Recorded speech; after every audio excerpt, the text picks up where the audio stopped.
Chapter 28. Only Charlie Left. "Which room shall it be next?" said Mr. Wonka as he turned away and darted into the lift. "Come on, hurry up, we must get going. And how many children are there left now?" Little Charlie looked at Grandpa Joe, and Grandpa Joe looked back at little Charlie. "But Mr. Wonka," Grandpa Joe called after him, there's only Charlie left now." Mr. Wonka swung around and stared at Charlie. There was silence.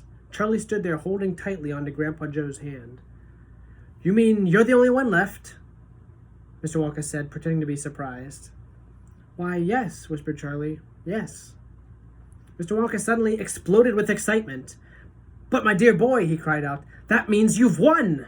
He rushed out of the lift and started shaking Charlie's hand so furiously it nearly came off. "Oh, I do congratulate you," he cried. "I really do. I'm absolutely delighted. It couldn't be better. How wonderful this is. I had a hunch, right from the beginning, that it was going to be you. Well done, Charlie, well done. This is terrific. Now the fun is really going to start. But we mustn't dally. There's even less time to lose now than there was before. We have an enormous number of things to do before the day is out. Just think of the arrangements that we have to make. And the people we have to fetch. But luckily for us, we have the great glass lift to speed things up. Jump in, my dear Charlie, jump in. You too, Grandpa Joe, sir. No, after you. That's the way. Now then, this time I shall choose the button we are going to press." Mr. Wonka's bright, twinkling blue eyes rested for a moment on Charlie's face. Something crazy is going to happen now, Charlie thought, but he wasn't frightened. He wasn't even nervous. He was just terrifically excited. And so was Grandpa Joe. The old man's face was shining with excitement as he watched every move that Mr. Wonka made. Mr. Wonka was reaching for a button high up on the glass ceiling of the lift. Charlie and Grandpa Joe both craned their necks to read what it said on the little label beside the button. It said, "Up and out." "Up and out," thought Charlie. "What sort of a room is that?" Mr. Wonka pressed the button. The glass doors closed. "Hold on," cried Mr. Wonka. Then, wham! The lift shot straight up like a rocket. "Yippee!" shouted Grandpa Joe. Charlie was clinging to Grandpa Joe's legs, and Mr. Wonka was holding on to a strap from the ceiling. And up they went, up, straight up this time, with no twistings and turnings. And Charlie could hear the whistling of the air outside as the lift went faster and faster. "Yippee!" shouted Grandpa Joe again. "Yippee! Here we go!" "Faster!" cried Mr. Wonka, banging the wall of the lift with his hand. "Faster, faster! If we don't go any faster than this, we shall never get through." "Through what?" shouted Grandpa Joe. "What have we got to get through?" "Aha!" cried Mr. Wonka. "You wait and see. I've been longing to press that button for years, but I've never done it until now. I was tempted many times. Oh yes, I was tempted, but I couldn't bear the thought of making a great big hole in the roof of the factory. Here we go, boys. Up and out!" "But you don't mean," shouted Grandpa Joe. "You don't really mean that this lift—" "Oh yes, I do," answered Mr. Wonka. "You wait and see. Up and out." But, it's made of glass," shouted Grandpa Joe. "It'll break into a million pieces." "I suppose it might," said Mr. Wonka, cheerful as ever, "but it's pretty thick glass, all the same." The lift rushed on, going up and up and up, faster and faster and faster. Then suddenly, crash! And the most tremendous noise of splintering wood and broken tiles came from directly above their heads, and Grandpa Joe shouted, "Help! It's the end! We're done for!" And Mr. Wonka said, "No, we're not! We're through! We're out!" Sure enough, the lift had shot right up through the roof of the factory and was now rising into the sky like a rocket. And the sunshine was pouring in through the glass roof. In 5 seconds, they were 1,000 feet up in the sky. "The lift's gone mad!" shouted Grandpa Joe. "Have no fear, my dear sir," said Mr. Wonka calmly, and he pressed another button. The lift stopped. It stopped and hung in midair, hovering like a helicopter, hovering over the factory and over the very town itself, which lay spread out below them like a picture postcard. Looking down through the glass floor on which he was standing, Charlie could see the small, faraway houses in the streets and the snow that lay thick over everything. It was an eerie and frightening feeling to be standing on clear glass high up in the sky. It made you feel that you weren't standing on anything at all. "Are we all right?" cried Grandpa Joe. "How does this thing stay up?" "Sugar power," said Mr. Wonka. 1,000,000 sugar power. "Oh, look," he cried, pointing down. "There go the other children. They're returning home." Chapter 29. The Other Children Go Home.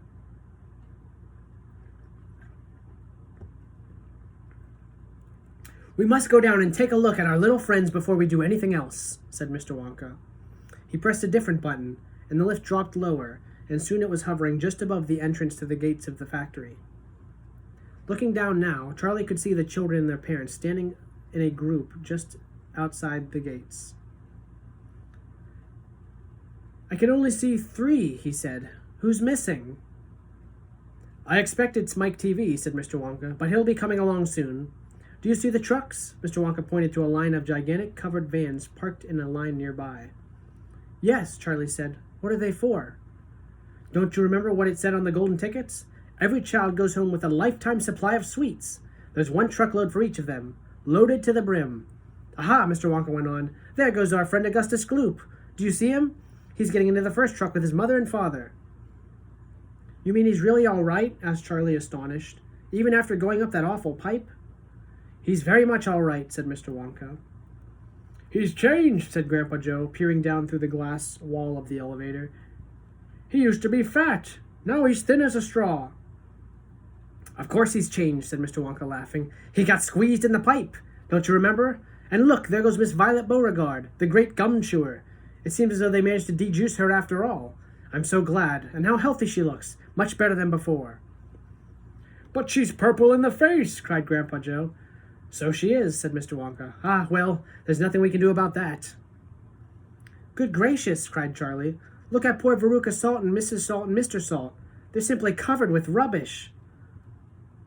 And here comes Mike TV, said Grandpa Joe. Good heavens! What have they done to him? He's about 10 feet tall and thin as a wire. They've overstretched him on the gum stretching machine, said Mr. Wonka. How very careless. But how dreadful for him, cried Charlie. Nonsense, said Mr. Wonka. He's very lucky. Every basketball team in the country will be trying to get him. But now, he added, it is the time we left those 4 silly children. I have something very important to talk to you about, my dear Charlie. Mr. Wonka pressed another button, and the lift swung upwards into the sky. Chapter 30. Charlie's Chocolate Factory.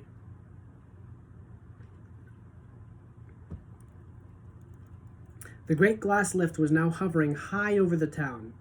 Inside the lift stood Mr. Wonka, Grandpa Joe, and little Charlie. How I love my chocolate factory, said Mr. Wonka, gazing down. Then he paused, and he turned around and looked at Charlie with the most serious expression on his face. Do you love it too, Charlie? He asked. Oh, yes, cried Charlie. I think it's the most wonderful place in the whole world. I'm very pleased to hear you say that, said Mr. Wonka, looking more serious than ever. He went on staring at Charlie. Yes, he said. I am very pleased indeed to hear you say that. And now I shall tell you why. Mr. Wonka cocked his head to one side, and all at once the tiny twinkling wrinkles of a smile appeared around the corners of his eyes, and he said, You see, my dear boy, I have decided to make you a present of the whole place. As soon as you are old enough to run it, the entire factory will become yours. Charlie stared at Mr. Wonka. Grandpa Joe opened his mouth to speak, but no words came out. It's quite true, said Mr. Wonka, smiling broadly now. I really am giving it to you. That's all right, isn't it? Giving it to him? Gasped Grandpa Joe. You must be joking. I'm not joking, sir. I'm deadly serious.